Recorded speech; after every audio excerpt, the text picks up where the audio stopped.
I'm Petra Hilleberg. I'm sitting here with my dad, Bo Hilleberg, and we're talking about tents. So we're sitting here in a Steika outer tent. So over the past few years, or quite a few years, there's been a lot of talk about silicone fabrics and siliconized fabrics, silicone coated fabrics. But we've had the silicone coated fabric for a long time. Do you want to tell a story that how did that come about, and how did you find it, and when was it? It was in the 70s, and we used a normal fabric with polyurethane coating on. And then once they sent us a sample of a fabric where they said, we will try a new coating to make the fabric waterproof. So we got this, and I looked at it and it looked good. And then I intended to cut it in two pieces because we wanted to make some samples out of it. And when I cut it as I normally did with the fabric and should pull it, it didn't work. It was so strong. I was very, very surprised because they hadn't said anything about that. So I phoned their representative in Sweden and asked him, what fabric have you got? Because it's so strong. No, it's the same fabric as other. It's only another coating. But it is stronger. No, it shouldn't be. So I sent him a sample of this, and it was so. They had just used silicone for coating and didn't realize that the silicone made the fabric much stronger. At that time, a normal fabric had a tear strength, so you might make two cuts in it and you pull.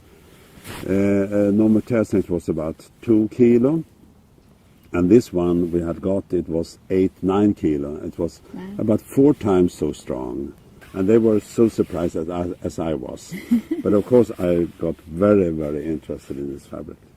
So that was a happy accident. Oh, yeah. So that was the early KATADYN fabric then, that you named it? Yes.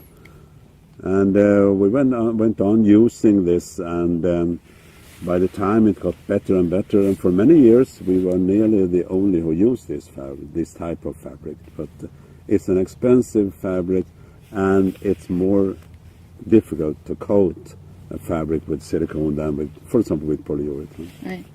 So this Steika now has the KATADYN 1800 kilos. Yes. So it's basically the same, very similar fabric, but just even better now. I think the first one was the polyester fabric. Now it's high tenacity ripstop nylon, much lighter than that fabric, but still much stronger. That fabric was 8 kilo, and now we have 18 kilo tear strength on this one. Yeah. So this fabric obviously makes the tent expensive. Why is it so important to have that high tear strength? The important thing is there that if something happens to the fabric, for example, if you are climbing, you are using ice axes, crampons. If you get a cut in it, or it's a storm and there's a stone laying against it, you get a hole here. If you have a low tear strength, for example, 2.5 kilo, there's the big risk that it rips and the whole tent will rip up. If you have, as we have done, 18 kilo here, the what do you call it? The security level is much higher. And then also for longevity, right? Any fabric is going to deteriorate over time. So if you start at a tear strength that is about 2 kilos, or you start at 18 kilos, that time of deterioration, you're going to have a much longer lifespan on that tent. Absolutely. I mean, if it's 50% less tear strength in this fabric, it's still 9 kilo.